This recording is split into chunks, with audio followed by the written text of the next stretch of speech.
prochaine invitée est une des plus grandes stars de la chanson africaine. Voici Tikenja Fakoly.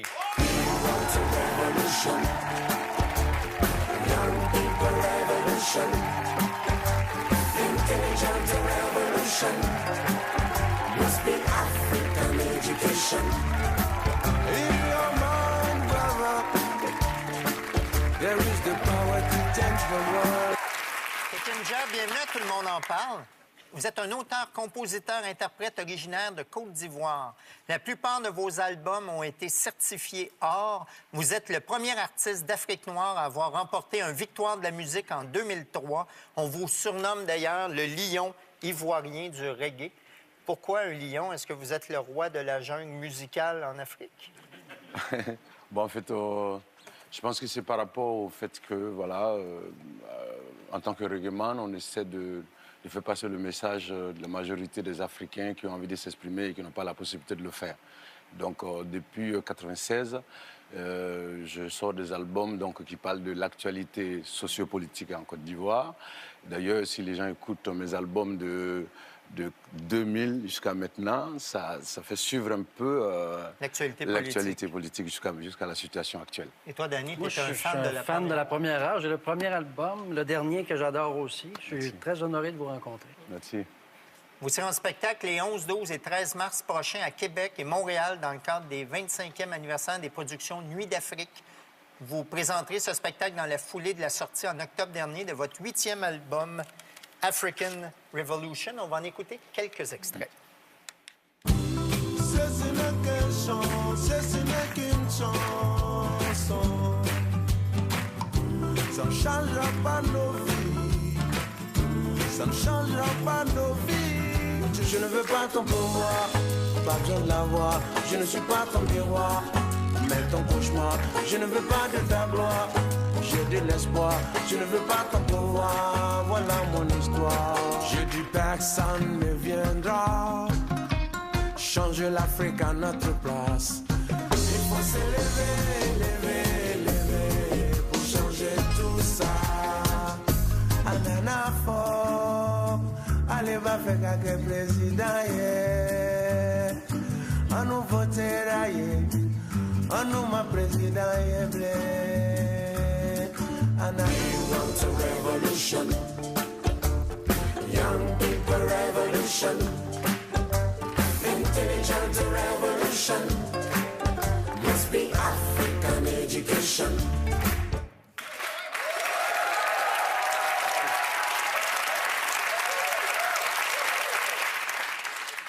Tikenja, vous souhaitiez que votre album African Revolution soit perçu comme une forme d'appel aux armes. C'est quoi la meilleure arme, selon vous, pour mener cette révolution africaine?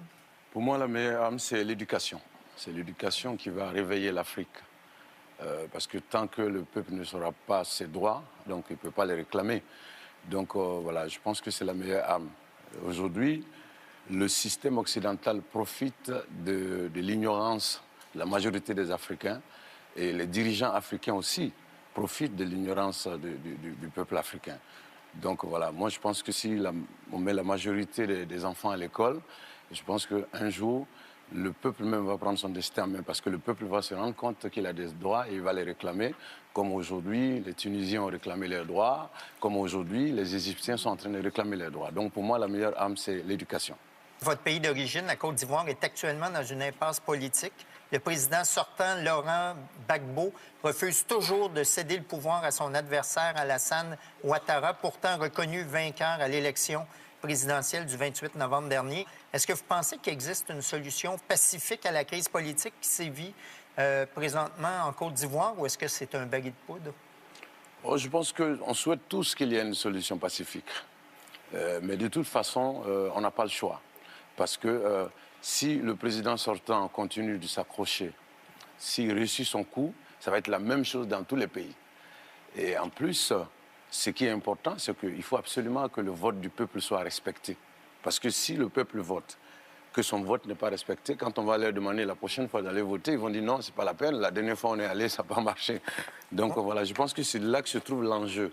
Donc il faut absolument que Laurent Gbagbo cède le fauteuil à celui qui a été choisi par la majorité des Ivoiriens. Tout à l'heure, vous avez parlé de la révolution en Tunisie, de la révolution en Égypte. Est-ce que les Africains sont au courant de ce qui se passe au Moyen-Orient? Les Africains sont au courant. Je dis, ça donne beaucoup d'espoir. Ils ont beaucoup d'espoir qu'un jour, ça va se passer chez nous. Mais je vous dis, moi, je ne pense pas que ça pourrait se passer avant 15 ou 20 ans. Parce que simplement, les gens ne sont pas éduqués en majorité. Parce qu'il faut que les gens soient éduqués pour qu'ils se mettent au-dessus des religions, des ethnies, des régions, pour défendre l'intérêt commun. Et donc, il se trouve qu'on n'est pas... Si vous voyez, je ne connais pas bien la Tunisie, mais je suis sûr que le niveau d'éducation est très, très élevé, très important en Tunisie. En Égypte aussi, d'ailleurs. En Égypte aussi. Tout le Maghreb. Voilà, dans tout le Maghreb. Donc, je pense que c'est quelque chose qui va arriver dans quelques temps. Mais ça nous a donné beaucoup d'espoir parce qu'on pensait que le temps de la révolution était dépassé puisque le monde est tellement matérialiste aujourd'hui. Les gens veulent... Voilà. Mais ce qui vient de se passer en Tunisie et ce qui est en train de se passer en Égypte nous donne beaucoup d'espoir. Je pense que quand la majorité des Africains seront alphabétisés, ça va faire très, très mal un jour. Est-ce que ça se pourrait, ça, une Afrique unie et solidaire qui parle d'une seule voix? C'est indispensable. Une seule force politique, une seule force économique. C'est la seule solution. Vous savez, l'Afrique détient toutes les richesses dont les pays occidentaux ont besoin pour continuer leur développement. L'uranium, Voilà, le café, le cacao, le fer, Le diamant. le diamant. l'or, on a tout ce dont les pays occidentaux ont besoin pour continuer le développement. Et il se trouve aujourd'hui que c'est un paradoxe. Continent très, très Vous êtes riche, dépossédé. population Vous êtes très, très pauvre. dépossédé, ouais. Voilà, La nos Chine, matières notamment, premières sont ouais. pillées, etc. Et donc, c'est quand on parlera d'une seule voix. Vous savez, la Côte d'Ivoire seule produit 40% de la production mondiale de cacao. Le Ghana, le pays voisin de la Côte d'Ivoire, produit 20%. Donc, rien que les deux pays, 60. ça fait 60. Donc, des chocolats que vous retrouvez dans les supermarchés un peu partout dans le monde, il y a 60% qui viennent de ces deux pays. Et donc, nous avons tout. Il suffit simplement qu'on parle d'une seule voix. On va simplement imposer nos conditions aux pays occidentaux qui vont payer nos matières premières au prix réel. Parce que quand la France fabrique des voitures, c'est la France qui fixe les prix. Mais quand la France veut acheter notre café ou notre coton, c'est encore la France qui fixe les prix. Les Africains sont plus nombreux que les Chinois. Alors, s'ils parlaient d'une seule voix, il y aurait un pouvoir incroyable. Est-ce que les Africains sont au courant de ce pouvoir-là? C'est le manque d'éducation qui fait qu'ils ne sont pas au courant de ça. Les gens ne sont pas informés. Nous sommes aujourd'hui 1 milliard de population. En 2050, nous serons 2 milliards. C'est pourquoi je mets l'accent sur l'éducation. Il faut réveiller les populations. Et puis, bon, une fois, les gens vont se rendre compte que nous avons les mêmes intérêts. Parce que des gens qui habitent dans un quartier populaire d'Abidjan ou du Congo, Brazzaville, même s'ils sont de différentes ethnies, différentes religions, quand ils sont malades, ils vont dans les mêmes hôpitaux pourris.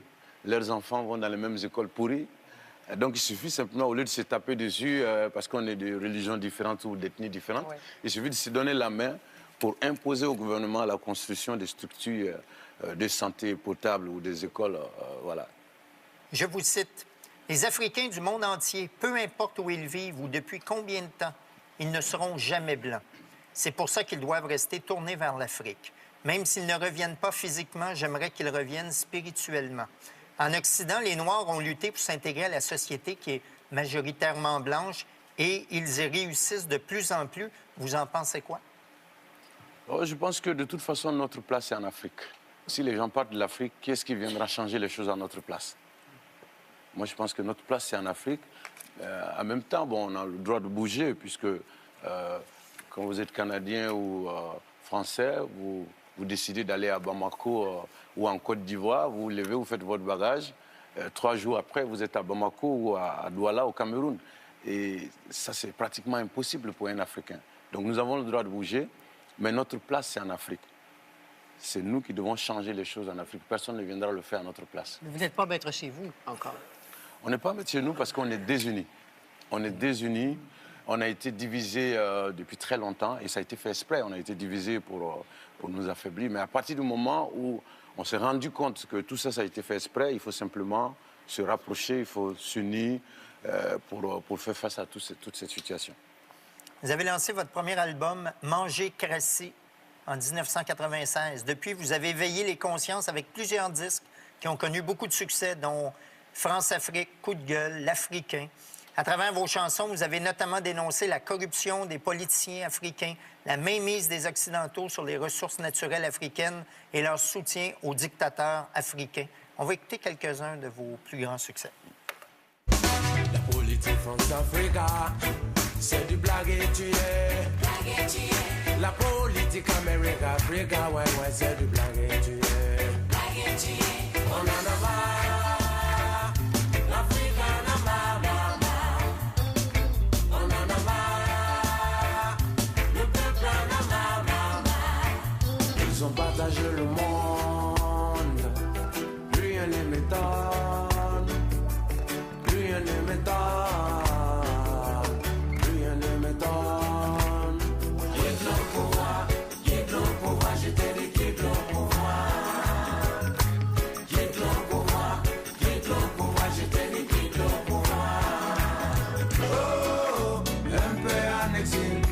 Étranger dans votre ville, je suis africain à Paris.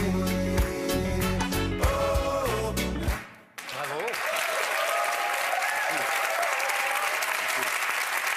Anne-Marie, vous les avez, les disques? Non, je n'ai pas les disques, mais je les aime. Mais j'ai des frissons, moi, quand Vous en avez un? Oh, merci. Je vais le faire dédicacer. Monsieur le député? Ah oui, moi j'en veux un, absolument. Ça, c'est un pot de vin. Acheter des disques gratuitement.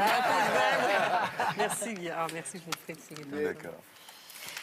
C'est Kinja, en 2002, avec votre album France-Afrique, vous avez dénoncé l'hypocrisie du gouvernement français envers l'Afrique. Grâce à ce disque, vous avez remporté une victoire de la musique et vous avez profité de vos remerciements pour décrier la présence militaire française en Côte d'Ivoire. Et récemment, vous avez vous-même goûté à cette hypocrisie alors que la France, qui vous a fait chevalier des arts et lettres, a refusé un visa à vos enfants à qui vous vouliez faire visiter Paris. Vous avez réagi comment? Mais c'est une injustice qui mérite d'être dénoncée à la tribune de l'ONU. Parce que les Occidentaux vont en Afrique quand ils veulent, où ils veulent, faire ce qu'ils veulent. Oui, on en a mis. Et ils prennent ce qu'ils veulent. Ah oui. Et ce n'est pas acceptable qu'on dise aux Africains de rester à la maison. Et ce qui est humiliant, c'est que des leaders d'opinion comme nous, des cadres africains, se voient refuser le visa tous les jours. C'est quelque chose qui nous choque. En tout cas, je vais réclamer mes droits les vacances prochaines. Dès que les enfants, mon fils et mon neveu seront en vacances, je vais demander le visa. Et puis, j'espère qu'ils vont me donner le visa. J'espère qu'ils vont me donner le visa. Sinon, voilà, je pense qu'il y a des moyens de... on pourra manifester à Bamako, voilà, pour réclamer nos droits. Vous défendez l'Afrique, vous revendiquez la fierté africaine et vous avez récemment signé un contrat avec l'organisation Live Nation qui gère entre autres les tournées de Madonna et Radiohead. Certains vous ont reproché de vendre votre âme au diable en signant avec une multinationale. Êtes-vous en contradiction? Non, je ne suis pas en contradiction parce que quand j'ai signé avec Universal Music, on m'a dit la même chose. Mais moi, tant que Universal Music ou Live Nation ne viennent pas me dire de changer ma manière de chanter, de changer mes textes, tout va bien. Aujourd'hui, je n'ai pas encore véritablement tourné aux États-Unis, mais si Live Nation peut me permettre d'aller faire des concerts dans les universités et m'adresser aux étudiants américains, leur parler de l'Afrique, tant mieux. Et je pense que, tu vois, moi, je ne vois pas de contradiction du tout. Je pense que dans mes contrats, tout est clair. On n'a pas le droit de toucher à mes textes. On n'a pas le droit de toucher à ma liberté d'expression. Donc, pour moi, il n'y a pas de contradiction du tout. Vous vivez à Bamako, où vous avez ouvert un studio et une salle de spectacle afin de promouvoir les artistes africains. À l'entrée de votre studio est inscrit ceci: « L'Afrique ne pleure plus, elle parle ici ». Qu'est-ce que les artistes africains ont envie de nous dire, à nous, les Occidentaux? Ben, on a envie de dire simplement que l'histoire de l'Afrique n'est pas connue et que ce n'est pas normal. Parce qu'ils ont enseigné aux Africains l'histoire du monde entier. Ils ont refusé d'enseigner la vraie histoire de l'Afrique aux Occidentaux. Parce que pour beaucoup d'Occidentaux, l'histoire des Africains commence par l'esclavage et la colonisation. Nous, on a envie de dire que non, qu'avant que le premier esclavagiste ou le premier colonisateur ou le premier missionnaire ne foule le sol africain, qu'il y avait toute une civilisation en place et que cette civilisation fut perturbée justement par les 400 ans d'esclavage et plusieurs années de colonisation et que pendant 400 ans, nous avons été piétinés et qu'on a besoin de temps pour se relever, que sinon l'Afrique n'est pas un continent extraterrestre. Voilà, qu'on est dans un processus. Donc, c'est le message que les artistes africains ont envie de faire passer dans le monde entier. Merci, Tekinja. Danny? Oui, j'ai écrit une petite carte, un petit souvenir de votre passage. Je peux nous la lire. Merci. La seule ressource naturelle que l'Occident peut voler sans remords à l'Afrique, c'est la musique du Chicken Jah.